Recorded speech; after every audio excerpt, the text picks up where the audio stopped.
नमस्कार दोस्तों। क्यों ज़रूरी है लेटे हुए हनुमान जी की पूजा करना और इससे क्या मिलता है? हनुमान जी आखिर क्यों लेटे हुए हैं? इन सारे प्रश्नों को बिल्कुल शुरुआत से समझते हैं।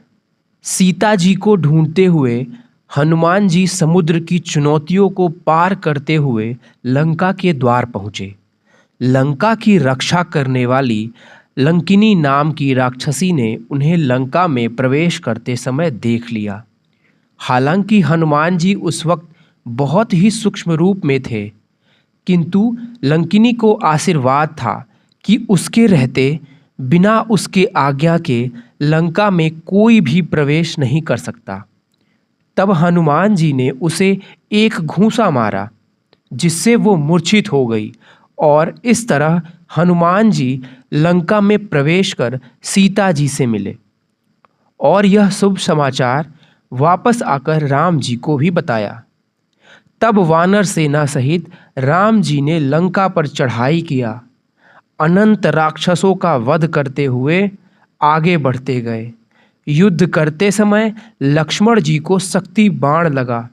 तब हनुमान जी ने संजीवनी लाकर उनकी रक्षा की। फिर लक्ष्मण जी ने ही मेघनाथ के साथ युद्ध करते हुए उसे पराजित किया। रामचंद्र जी के हाथों कुंभकर्ण जैसे विराट राक्षस का नाश हुआ।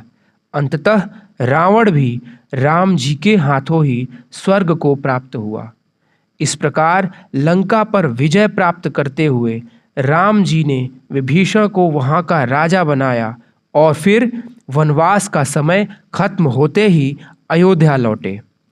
उस समय हनुमान जी भी राम जी से आज्ञा लेते हुए अयोध्या को चले। ऐसा माना जाता है कि रास्ते में थकान होने के कारण हनुमान जी ने प्रयाग में लेटकर आराम किया और इस प्रकार उनकी लेटी हुई प्रतिमा की पूजा की परंपरा बनी।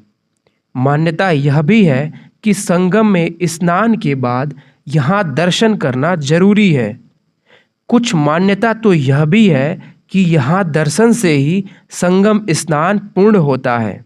हैरान करने वाली बात यह है कि भारत में परम शक्ति हनुमान जी की लेटी हुई प्रतिमा केवल प्रयाग में ही है।